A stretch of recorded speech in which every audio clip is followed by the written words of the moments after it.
gbogbo nǹkan tí mo ní láyé mi ni mo ná sórí àrùn túmọ̀ inú ọpọlọ. Bisola Badmus sọ̀rọ̀ lórí àìsàn tó fẹ́ gbẹ̀mí rẹ̀.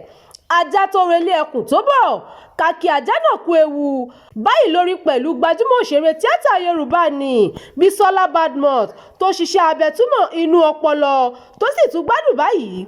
Ní mẹ́sàn-án mẹ́wàá ni Badmus ń dúpẹ́ lọ́wọ́ Elédùà fún oore ọ̀fẹ́ tó rí gbà láti ṣe ọjọ́ ìbí rẹ̀ míì lẹ́yìn ìlàkọjá rẹ̀ lórí àrùn túmọ̀ inú ọpọlọ. Bisola sọ lójú òpó Instagram rẹ̀ pé òun jẹ Ọlọ́run ní gbèsè o, ọpẹ́ fún àánú, oore ọ̀fẹ́, ìbùkún àti àlàáfíà tó fi dá òun lọ́lá.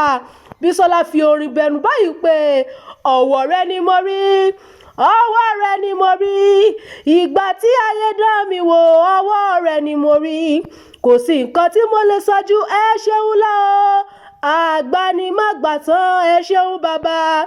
Ó ní nígbà tí ìṣòro dé Ọlọ́run jẹ́wọ́ ara rẹ̀ torí èṣù gbógun ní gbogbo ọ̀nà, àmọ́ Ọlọ́run sọ pé rárá, má ṣe fọwọ́ kan ẹni àmì òróró mi, má ṣe ro ibi wò mí, Olúwa ṣeun, Ọlọ́run mo dúpẹ́. Bisola ní ìrìn àjò náà bẹ̀rẹ̀ lọ́dún 2022 nígbà tí àìsàn bẹ̀rẹ̀ sí í ṣe òun tí òun kò sì rò pé nǹkan tó lágbára ni rárá.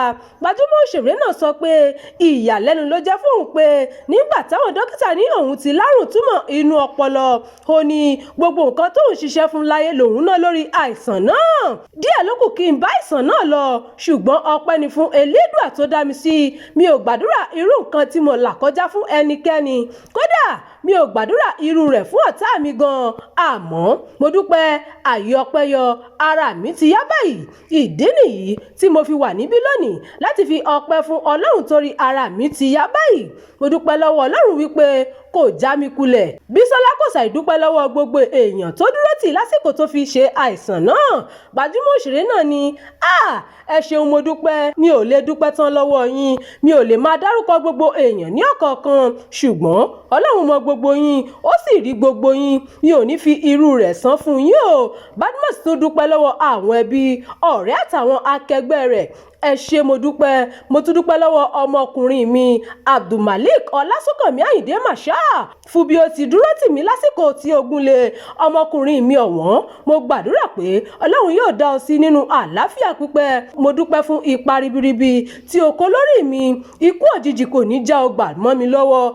Abdulmalik, o ṣé ọkọ mi, sí gbogbo èèyàn tó ṣèrànlọ́wọ́ fún mi, àbùdí lágbára Ọlọ́run ọba, ẹ ṣé mo dúpẹ́. Bisola ṣàlàyé bẹ́ẹ̀.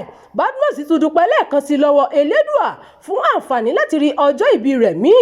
Ó ní títí láé lòun yóò máa dúpẹ́ lọ́wọ́ Elédùà tí kò jẹ́ kí òun di òkú o. Ẹ ṣeun tẹ́ ń tẹ̀lé ìkànnì yìí, ẹ máa bá wa pín ká kí ẹ sì fi èròǹgbà yín sí abala àríwísí. Abdulkareem Nimas ló ti ń jábọ̀ ìròyìn.